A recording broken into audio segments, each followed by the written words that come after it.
Então, galera top, bom dia, boa tarde, boa noite. Seja qual for o horário que você está se preparando aí para o Enem, escolha seu melhor horário, seu melhor momento para os seus estudos revisionais.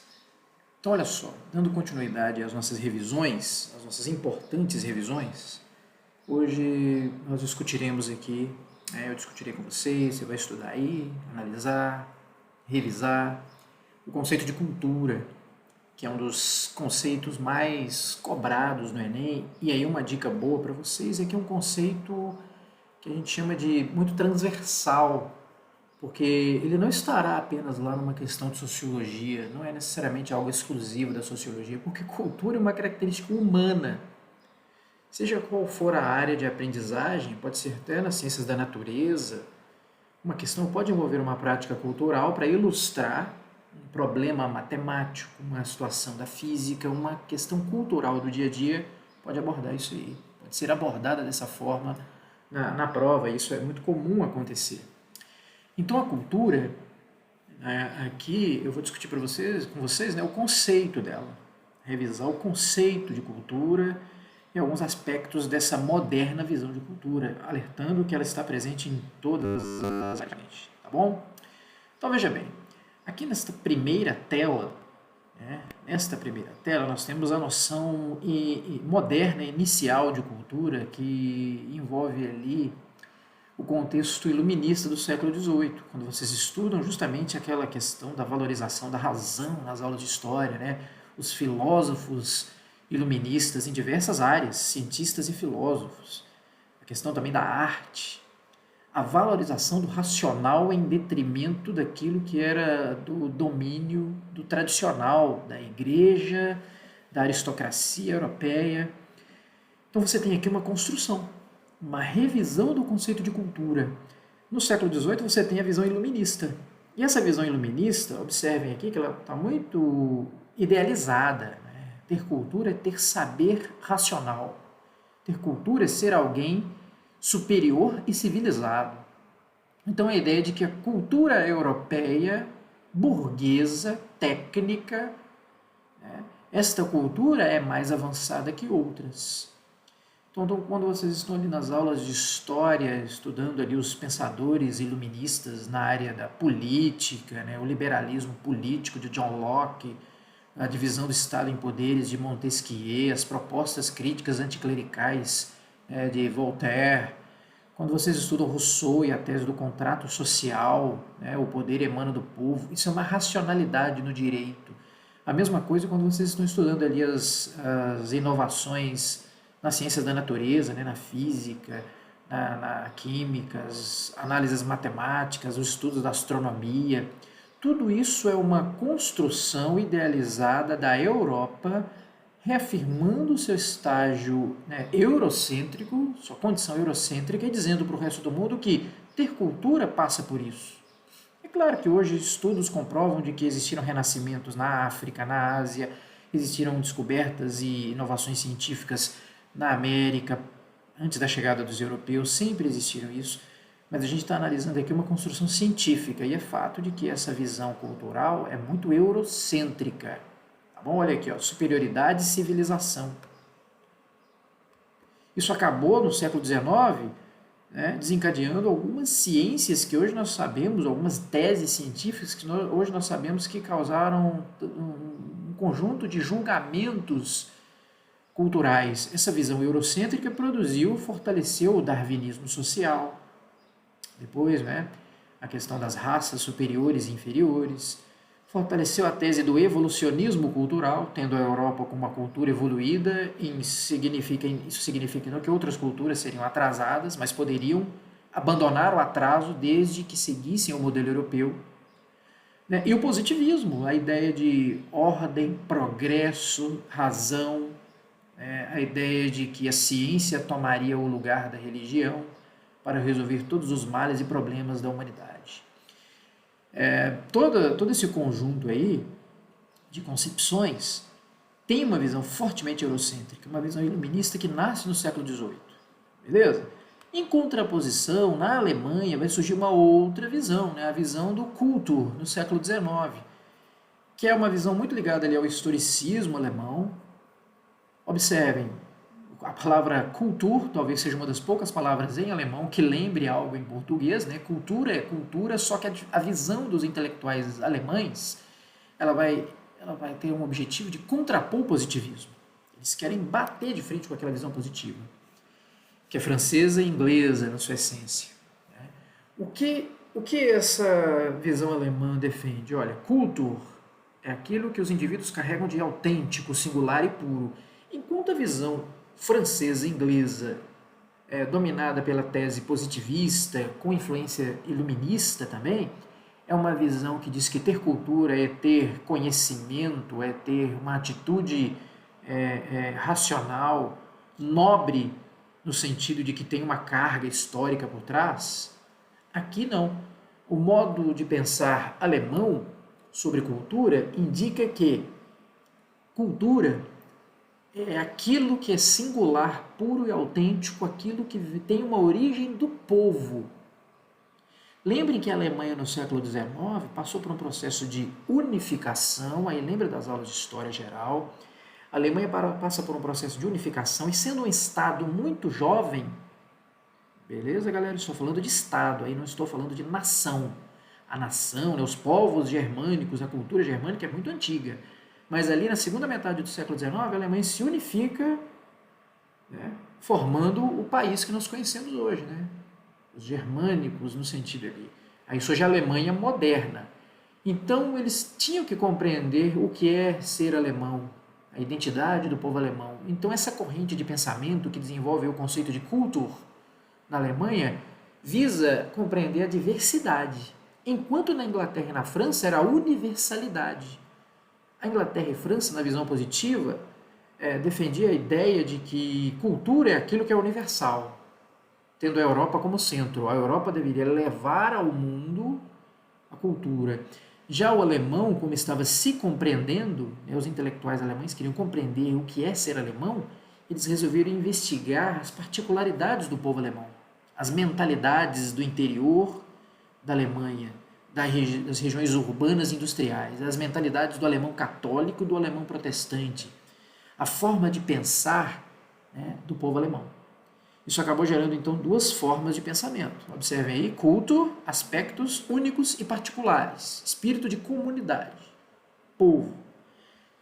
A visão francesa, principalmente, né, civilisation, realizações e obras materiais de um povo específico, valorizando, claro, essa universalidade europeia. Bom, juntando as duas concepções, a gente tem uma moderna visão de cultura aí. Cultura seriam as realizações materiais e o universo simbólico de uma sociedade. Então, tudo aquilo que uma sociedade produz, independentemente da classe social, isso é uma coisa bem ligada à Alemanha, né, à visão alemã, e ao mesmo tempo realizações materiais, que mesclam um pouco da visão positiva, iluminista, inglesa, francesa, construindo um conceito de cultura. Aí vem o Edward Tylor, um antropólogo britânico. Ele estabelece alguns aspectos do que é cultura. Cultura é tudo aquilo que condiciona a visão de mundo. Observe aí, caro aluno. Cultura é a maneira como você enxerga o outro, a maneira como você enxerga a vida, a sociedade, até o mundo. É como se fosse um olhar, é o olhar de mundo que você tem. A sua cultura, a religião que você nasceu, a forma como você foi educado pelos seus pais, a sua convivência, né, com seus amigos, escola, tudo isso é uma visão de mundo. A cultura condiciona essa visão. Ao mesmo tempo que ela condiciona essa visão, não há um impeditivo de que você fique fechado nessa única visão de mundo. Tá bom? Então interfere no plano biológico, e o plano biológico interfere na cultura, uma coisa interfere na outra, né? Por quê? A cultura interfere no plano biológico, gente, porque, observem só, o ambiente que você vive, aquilo que você se alimenta, por exemplo, a cultura, olha só, se você vive numa região muito seca, um calor intenso, ou ao mesmo tempo numa região de florestas e chuvas intensas, você vai se alimentar de acordo com aquele ambiente. E aquela alimentação, de acordo com o ambiente, é um traço cultural. Então, a cultura ela se manifesta de acordo com aspectos regionais, geográficos, e, ao mesmo tempo, isso acaba interferindo no biológico. Aquilo que você come, a forma como você se veste, né, aquilo que você se alimenta vai acabar interferindo no seu organismo, na sua composição, ou seja, em diversos traços físicos daquele grupo, em diversas condições daquele grupo. Então observe aqui comigo. É adquirida, assimilada. A cultura é algo que você acumula durante a vida.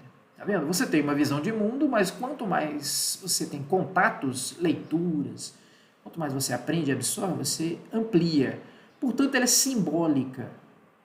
Cultura é feita de desenhos, códigos, sinais, gestos, significados, signos culturais. São comportamentos que você absorve durante a vida e, ao absorver, você acumula. Né? Ela também é dinâmica. O dinamismo da cultura ela está em constante transformação. Há uma constante transformação da cultura. Alguns aspectos desaparecem lentamente com o tempo e outros são absorvidos aqui nessa característica de assimilação cultural. Beleza? Então, vamos seguir aqui para outro aspecto da cultura. Se falamos aqui então da cultura como um elemento importante, principalmente um elemento cultura, da cultura, povo, como seria a visão ali dos alemães, temos que compreender que existe a cultura popular e a cultura erudita. Vamos lá, o que é o popular? São justamente as manifestações, os valores, os comportamentos e saberes e crenças que são originais de um grupo. Observem aí, transmitida por um povo por gerações e normalmente de forma oral. A oralidade, durante boa parte da história, era o único instrumento de comunicação. Ainda usamos da oralidade, tá? Ela não vai desaparecer nunca, porque é a característica humana, básica de comunicação, né? Nata do ser humano. Agora, a maneira como nos comunicamos é justamente variável dentro de um aspecto cultural. Nos comunicamos em línguas distintas, porque faz parte da característica humana essa produção simbólica, essa produção de linguagens.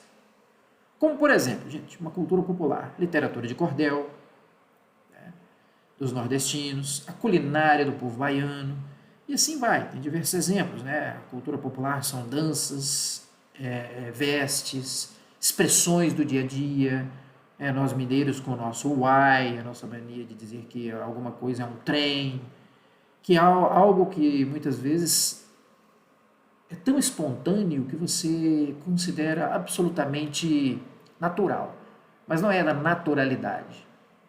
Aqui a gente analisa no aspecto cultural. Talvez seja natural no sentido de que você está tão acostumado àquela prática, falar que eu vou pegar esse trem, vou comer esse troço, que você encara com naturalidade, mas é só vocês observarem que todas as vezes que você sai de Minas Gerais, sai da sua cultura, onde todas as pessoas dizem uai constantemente, chamam algo de trem, no momento de espanto a gente diz nó, nu. Quando você vai para outros estados e você diz isso, as pessoas pedem para que você repita, porque acha bonito, acha engraçado, às vezes acha um pouco exótico. Da mesma forma, nós mineiros também achamos diferenciados os gestos e expressões de outros povos. Então, quando você está tão enraizado dentro da sua cultura, você passa a considerar aquilo como natural e às vezes até considera aquilo certo. Aí é que tá, tem que lembrar que não existe certo e errado, existe aquilo que você está tão acostumado a ponto de aceitar tranquilamente aquele tipo de prática, né? Então essa cultura não é produzida por estudos, gente. A cultura popular ela não é resultante de estudos. Existem estudos sobre a cultura popular, mas não são os estudos que definem a cultura popular. Ela é autêntica, ela é espontânea. Ela é aprendida de forma simples, através da convivência. Observem aqui, ó, convivência, olha a palavra aqui. Está ligada à tradição e não é ensinada nas escolas. Nas escolas você estuda a cultura popular, mas ela não surge na escola. Ela está na escola como um traço importante da sociedade. Bom, a cultura popular é muito contemporânea, pois ela resiste ao tempo e raramente se modifica. Esse raramente se modifica significa que ela tem uma resistência maior. Ela está presente no senso comum, nos gestos, nas práticas, nas danças, nas cores usadas, nas festividades religiosas. Então ela se modifica, mas a modificação dela tem de ser bem lenta, porque ela tem um enraizamento, um tradicionalismo muito forte. Certo? Então sigamos aqui. Aí temos a cultura erudita, considerada um saber mais elaborado, muitas vezes está associada à classe dominante, né? Poder econômico, né? Poder aquisitivo, estudo técnico, estudo científico. Então, olha só, é apreciada por um público com maior capital. A cultura erudita, ela tende a ser mais elitizante. Mas eu já vou mostrar para vocês que isso tem mudado um pouco, felizmente. Então, quando vocês estão aí em aulas de história, estudando sobre a aristocracia, nobreza, aqui o Brasil do Império, primeiro reinado, segundo reinado, é muito comum a gente ouvir falar das festas da corte, dos bailes. Aquilo era considerado a cultura erudita daquele contexto. Então, era o erudito. Era aquilo que era considerado refinado, que, de certa forma, desprezava o popular.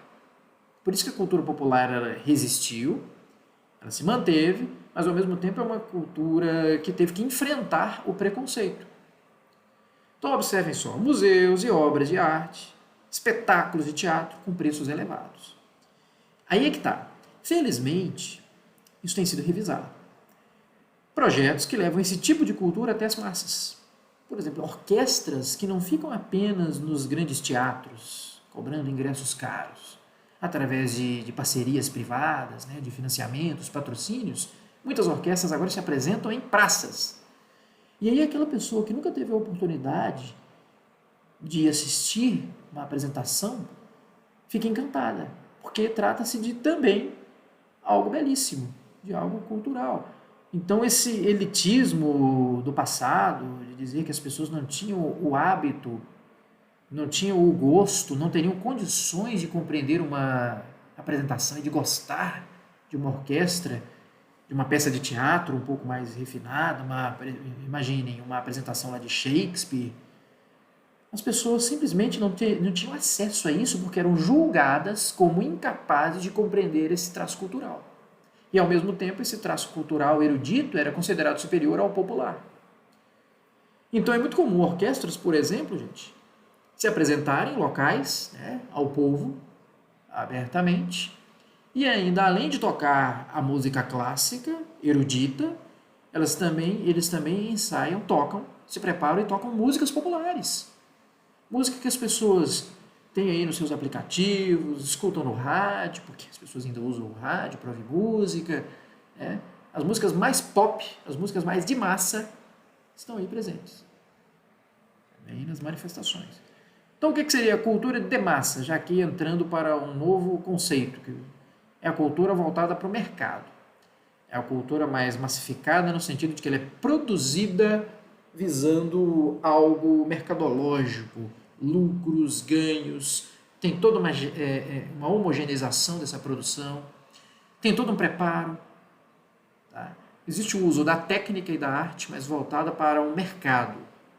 Isso pode acontecer na música, no cinema, até na própria literatura, uma produção mais massificada, em séries, filmes. Normalmente criam-se tendências. Se algo faz sucesso durante algum tempo, surge aquela tendência na música, na moda, a cultura massificada. Segue uma lógica do lucro. Observe aqui a ilustração, a televisão, o rádio, o jornal, talvez uma revista, tudo influenciando a pessoa com um certo padrão. É a comunicação massificada. A própria cultura torna-se objeto de consumo. Aí. Mas esse aspecto aqui será abordado, né, principalmente noutra videoaula. Vocês terão uma aula só sobre indústria cultural, cultura de massa. Então, olha só, diversidade cultural. Temos a diversidade cultural, então, como desculpem, um elemento super importante. Como eu mencionei a vocês, o conceito de cultura ele nasce de forma muito eurocêntrica, no conceito moderno, né? Iluminismo, positivismo, darwinismo social. Então é uma visão eurocêntrica, cosmopolita, no sentido de que o mundo deveria universalizar-se sob o ponto de vista da Europa. Observem aqui, ó, a Europa seria a referência no contexto de toda a sociedade moderna. Doutrina que toma o eurocentrismo é uma doutrina que toma a cultura europeia como pioneira da história. O que nós sabemos hoje é que está completamente equivocado. A Europa se estabeleceu e fundou um modelo cultural, mas não é o único modelo. Tá bom? Mas a gente está estudando aqui, obviamente, algo que vai ter consequências. Lembre das aulas de história de vocês, que vocês estudam as consequências dessa visão eurocêntrica na economia da África, da Ásia, na formação dos territórios, ou seja, guerras. Então tem uma influência europeia muito grande, que é depois inclusive chamada de imperialismo, neocolonialismo europeu. Certo? Então seguimos aqui. Estudos pós-coloniais. Claro, se a gente está falando aqui de diversidade cultural e direitos humanos, depois da descolonização, gente, atenção, ó, chega ali o final da Segunda Guerra Mundial, lembrem lá, 1945. A Segunda Guerra Mundial, assim como a Primeira, foram causadas por impérios coloniais, potências. Então, depois das duas guerras, principalmente depois da Segunda, ocorre uma aceleração da descolonização. Né? Territórios da África, da Ásia e da Oceania vão ficando independentes em relação às potências europeias. Na África você tem a independência da Argélia, você tem ali no Oriente, na Ásia, a independência da Índia em relação à Inglaterra, a Argélia em relação à França no continente africano, a Nigéria em relação à Inglaterra, e assim vai. Existem milhares de exemplos, tá, de processos de independência. Quando esses povos ficam independentes, as atrocidades cometidas pelos europeus na exploração são reveladas ao mundo. A escravidão, a dominação. Mesmo quando não existia a escravidão clássica, lembrem que, em função da ideia de superioridade, de progresso, muitas das vezes os países desenvolvidos europeus estabeleceram domínios violentos nos continentes africano, asiático, principalmente. Então aí vai surgir, gente, um conjunto de pessoas dos países que foram colonizados que querem estudar sua própria história. Estudar os efeitos econômicos e culturais do colonialismo. Ou seja, o nigeriano terá um olhar nigeriano sobre a sua história. O que não existia antes. Muitas vezes a história nigeriana era contada por um historiador, por um pesquisador europeu. Muitas vezes as histórias dos povos dominados eram contadas pelo ponto de vista dominante. Agora, com a independência, universidades, estudos, conhecimento, essas pessoas, a princípio, terão que sair dos seus territórios e se formar, muito provavelmente na Europa, nos Estados Unidos, mas depois retornam com pesquisas importantes para compreender sua própria sociedade. Então, os temas são diversos, como a escravidão, a história do escravismo, a consequência, o racismo, o hibridismo cultural, né, a influência do dominante e do dominado, e se o dominado, historicamente, também pode ter influenciado o dominante. Processo migratório, descolonização, como ela ocorre. E essa descolonização, gente, ela acaba gerando um lugar pós-colonial. O que é o lugar pós-colonial? Uma sociedade que durante séculos foi dominada colonialmente, de forma imperialista, será que ao conquistar a sua autonomia, ela tem um lugar realmente de destaque no mundo ou ela continua orbitando países dominantes? Porque é muito comum. Uma sociedade ela conquista sua independência política, mas ela não conquista sua independência econômica e social. Então ela continua num lugar colonial, pós-colonial, mas ainda na órbita de nações dominantes. Estudo das desigualdades sociais e econômicas. Tudo isso contribui para a diversidade de conhecimentos que nós temos hoje sobre a humanidade. Os estudos pós-coloniais são muito importantes, porque hoje nós sabemos mais sobre as Áfricas, as Américas, as Ásias. Por que eu estou dizendo no plural? Porque é muito comum generalizar, homogeneizar esses continentes como se todos fossem iguais. E os estudos pós-coloniais, como são diversos, mostram as identidades africanas, asiáticas e assim vai, tá bom? Então, vamos prosseguir aqui. Claro, depois da Segunda Guerra Mundial surge a Declaração dos Direitos Humanos, a Declaração Universal, 1948. Existe um debate intenso, né, sobre a Declaração de Direitos Humanos, ela tem pontos importantes, mas ao mesmo tempo o fato dela ser universal gera um dilema, um debate.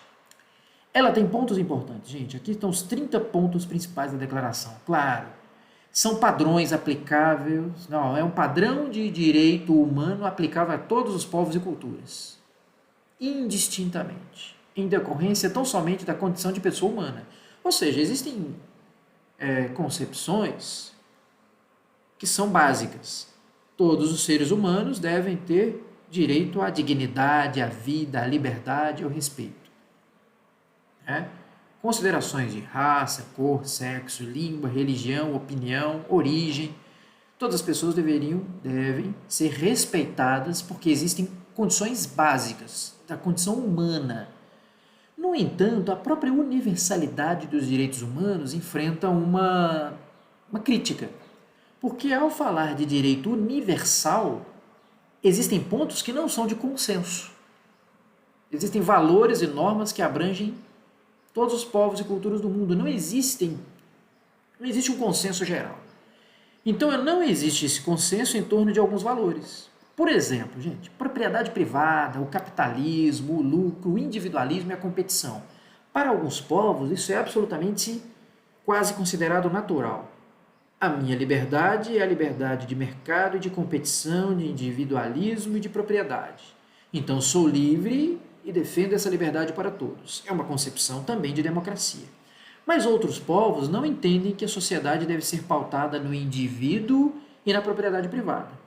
Quando a declaração afirma que todos os povos têm direito à propriedade privada ou à liberdade individual, isso está dando um foco num tipo de cultura, está dando luz a um tipo de comportamento, mas existem agrupamentos humanos que não dependem desse ponto de vista. Existem grupos que não compreendem o individualismo, que são mais coletivistas, por exemplo.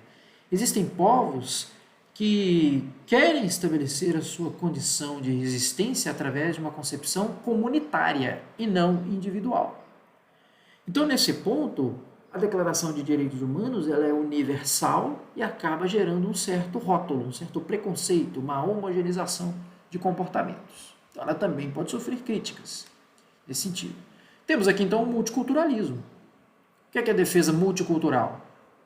Reivindicações e conquistas das chamadas minorias. Se hoje vocês estudam aí, né, a questão das minorias, tem uma revisão aí sobre movimentos sociais em que eu menciono as minorias, negros, índios, mulheres, homossexuais e diversas outras minorias, né, porque isso também varia de acordo com a região, isso é uma consequência da visão multicultural. Temos que analisar o mundo através de fragmentos culturais, minoritários, e não a visão majoritária, não só da maioria.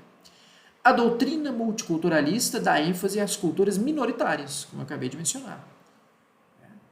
Devem merecer reconhecimento público, amparadas e protegidas pela lei.